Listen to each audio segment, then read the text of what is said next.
안녕하세요, 여러분. 백영기 목사입니다. 오늘 로마서 4장 13절 살펴보겠습니다. 4장 13절. 자, 제가 본문 읽도록 하겠습니다. 4장 13절. 아브라함이나 그 후손에게 세상의 상속자가 되리라고 하신 언약은, 자, 상속자가 나옵니다. 상속자가 되리라고 하신 언약은 율법으로 말미암은 것이 아니요 오직 믿음의 의로 말미암은 것이니라. 이렇게 나옵니다. 여기에 우리가 봐야 되는 게 있습니다. 첫 번째, 상속자입니다. 하나님이 아브라함의 자손을 상속자로 주신다라는 거예요. 뭘 상속할까요? 건물, 빌딩, 부동산? 아니요. 이 상속자는 땅입니다. 아브라함에게 땅끝의 모든 족속을 주시겠다라고 합니다. 목사님, 그럼 땅 부동산 맞잖아요. 아니요. 이게 이사야서에서 이사야 65장, 66장에 보면 이 땅의 개념이 새하늘과 새 땅의 개념으로 바뀝니다.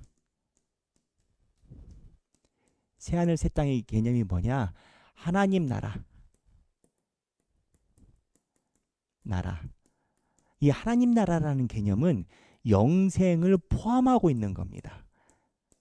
영생은 당연한 거고 하나님 나라의 모든 정권을 위임받는. 그러니까 여러분, 예수 믿으면요, 나중에 죽고 나서 하나님 나라의 정권 모든 것을 다 상속받는다니까요. 우리가 그냥 재벌 2세가 아니라 하나님이 가지고 있는 우주의 통치권과 모든 걸 상속받는 거예요. 이게 아브라함에게 약속하셨는데 아브라함 때는 땅만 이야기를 한 것처럼 여겨졌어요. 근데 이사야 때 이게 새하늘과 새 땅을 이야기를 하고, 이 상속을, 영생을 누가 이루셨냐? 예수가 이루셨어요. 그래서 상속을 한단 말이에요. 근데 상속을 하는데 상속을 할 때 아브라함의 자손이라고 증명되는 방법이 있어야 될 거 아닙니까? 증서가 있다든지 시험을 본다든지. 그게 뭐냐? 유대인들은 이 방법을 할례로 주장하는 거예요. 무언가 율법의 행위, 우리가 가지고 있는 특권, 십계명 받았으니까 이 상속 개념에 우리가 상속자다. 근데 이 개념을 바울이 파괴를 하는 겁니다. 뭐냐? 자, 오늘 본문에 보면 언약의 율법으로 말미암은 것이 아니요, 13절, 오직 믿음의 의로 말미암은 것이니라. 믿음의 믿음의 의로 말미암은 것이니라. 이게 중요합니다. 왜냐하면, 자, 여러분, 믿음하고 의를 구분해서 이해를 하셔야 됩니다. 하나님이 우리에게 주시는 특별함이 있어요. 하나님은 절대 무결하세요. 그래서 하나님이 가지고 계신 의가 있어요. 선, 공의. 이건 하나님의 절대 기준이니까 하나님과 똑같은 사람만이 하나님의 기준을 통과할 수가 있어요. 그런데 이거를 율법이 통과할 수 있습니까? 아니요. 자, 보세요. 여기가 세상 기준이고, 세상 기준. 여기에서 윤리나 이런 거는 뺄꼼 나와서 율법이나 착한 사람이 되는 걸로는 이거를 닿게 채우지를 못해요. 근데 이 율법이나 세상의 기준은 인간들 안에서 올라오는 거잖아요. 인간의 기준으로 하나님의 의를 채울 수가 있어요? 없어요. 그래서 하나님이 이거를 채우기 위해서 하나님께서 여기에 다리를 내십니다. 이 다리가 뭐냐? 믿음이에요. 하나님을 믿으면 하나님의 의에 닿을 수 있도록 해주는 거예요. 그래서 믿음은 하나님의 의의 통로예요. 야곱의 사닥다리처럼 하나님의 의에 닿을 수 있는 길이 믿어야 하늘에서 이게 떨어져요. 그래야 그러면 믿음의 의가 뭐냐? 하나님이 상속자로 주려면 하나님과 똑같은 아들한테 줘야 되잖아요. 근데 이 믿음으로 다리를 내서 올라오면 나중에 나오지만 하나님의 공의와 똑같은 것으로 여겨주셔요. 그거를 맞다라고 같다라고 여겨주셔요. 같아지는 게 아니에요. 믿음으로 옷을 입고 올라가는 거예요. 그래서 여기에 보면 믿음이 있고 하나님의 의가 독립되어 있어요. 이렇게 되면 믿음이 어떻게 되냐면요, 여러분. 믿음은 만약에 믿음이 온전하다면, 믿음이 하나님께로부터 선물로 받은 거라면, 자, 여기 보면 구조가 믿음 어떻게 돼요? 에베소서 2장에 있는 것처럼 하나님께서 주셔야 위에서 내려와요. 땅에서 하나님의 믿음을 만들어낼 수가 없어요. 구조상. 땅에서 어떻게 올라가겠어요? 못 올라가지. 그러니까 에베소서 2장에 의하면 이 믿음이 하나님이 준 선물인데, 이 선물이 온전하다면 하나님의 의와 연결을 시켜요. 말씀을 보게 만든다고요. 예배를 드리게 만든다고요. 교회를 나가게 만든다고요. 그래서 하나님께서 주신 믿음이 맞다면 의가 따라와요. 그러니까 하나님 나라를 상속받는 사람은 이 믿음에 의가 있는 사람이에요. 지금 바울은 여기를 알려주는 거예요. 지금 나중에 의 파트도 얘기를 합니다. 근데 바울이 이야기를 하는 건 이것 때문에 그래요. 율법으로 갈 수 있다. 우리 특권이 있다.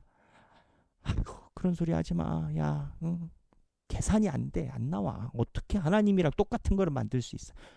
율법 하나님이 줬다라는 거예요. 아니, 맞아. 이 율법 10계명 하나님이 줬지. 근데 이 율법은 믿음을 가리키는 거야. 믿음을. 율법이 믿음보다 늦게 나왔다니까. 할례를 늦게 받았어요. 15장에서 믿음이 의롭다라고 했지. 그러니까 이 율법은 믿음을 바라보게 하는 방향타지 율법 자체로 독립된 게 아니야. 이거 가지고 안 돼. 바울은 이게 답답한 거예요. 이 믿음으로 하나님의 의에 이르야 되는데 이거를 가져가는 거예요. 그래서 이 믿음에 대해서 강조하면서 자 보면은 이 율법이요.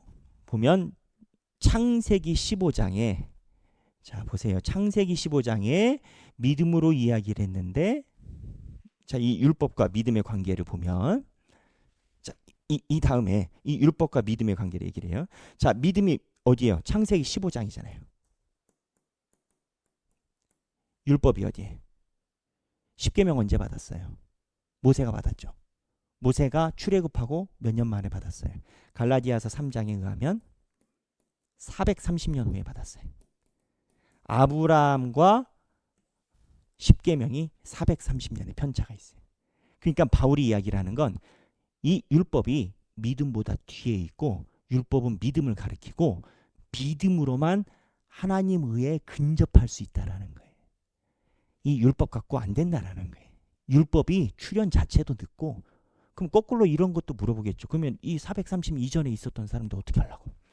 아니 아브라함 이후로 믿음으로 왔다라는 거예요. 그래서 하나님 믿음으로 하나님의 의에 이르는 게 중요하다라는 거예요. 우리가 여기서 생각할 것이 있습니다. 여기 보면 이 믿음이라는 것이요, 여러분.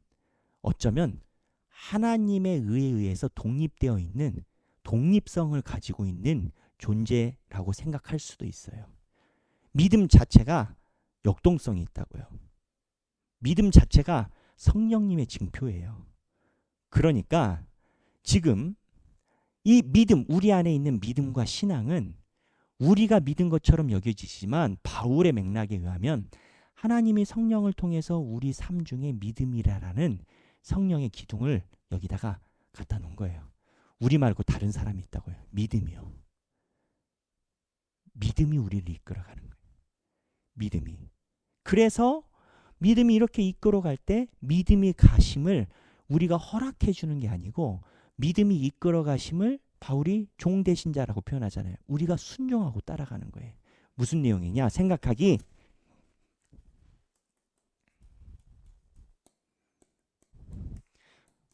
지금 BT를 보고 계신 분들은 다 신앙이 있고 믿음이 이끌고 가시는 겁니다. 하나님이 주신 믿음이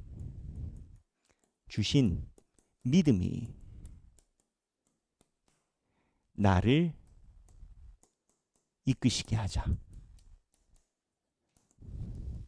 어떻게 이끄시게 해요? 하나님 말씀에 순종. 오늘 여러분들이 삶 중에 많은 것들을 접하실 거예요.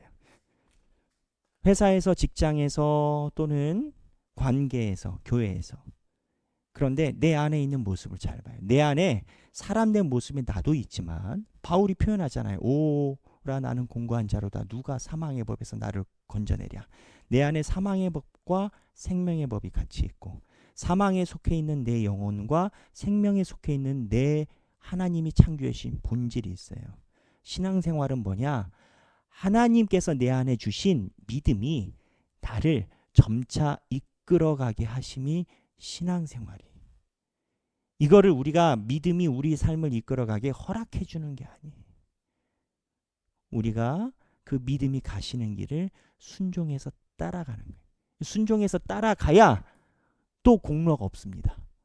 허락을 해주면, 내 안에 믿음이 나를 조정하게 허락해주면 내가 예수님한테, 하나님한테 공로를 쌓는 거예요. 아니요. 바울은 철저하게 우리의 자랑할 거리가 없다라고 생각해요. 왜?